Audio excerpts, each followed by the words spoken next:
Hindi kayo katulad ng ibang mga colleagues sa House kasi marami kayong kasama dyan, ume-epal dun sa AIX, sa Tupad, at saka dun sa, ano isa?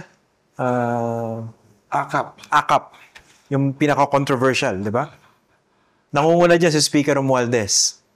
Hindi nyo ba pinakailaman yan? Well, nagkaroon ako ng alokasyon yan. Of course, kinuha ko yan. Dahil una sa lahat, para sa akin, hindi yan long-term solution. Pero para sa akin, ito ay gamitin as bridge. No? Para kahit paano magpagaan ang pasanin ng ating mamamayan. No? Kasi nandyan yan, bigay natin sa ating mga kababayan, kahit paano gumaan ang pasanin nila. Pero issue rin kung yung pumapapel yung politiko eh. Parang pinapalabas sa galing sa kanya. Actually, nung huli namin ginawa ito, kung hindi ako nagkakamali, sa Davao del Sur, nagbigay ako ng AKAP, pero ni wala kang makitang tarpaulin, ni wala kang makitang kahit ano doon.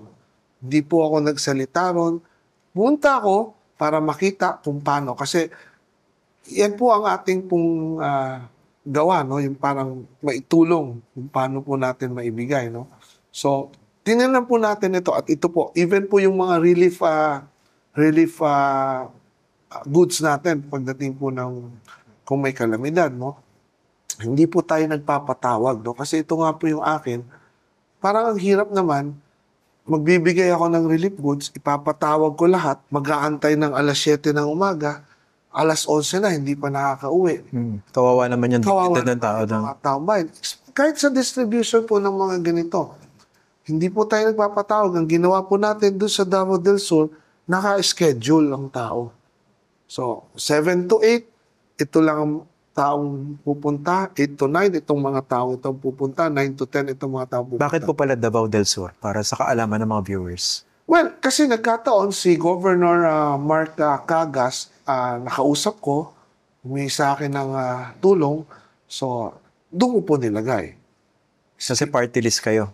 Party list ako, si Governor Mark Cagas. Pero pag gano'n, hindi ba dapat specific sa constituents na nationwide? Well, hindi lang po yun. Iba-iba naman po yung nilalagyan natin. No? Katulad po ng mga relief operations, yung sinabi ko sa iyo, hindi po tayo nagpatipon. Pinagawa ko po doon ay dinistribute po natin bahay-bahay. No? Pinahatid po natin bahay-bahay.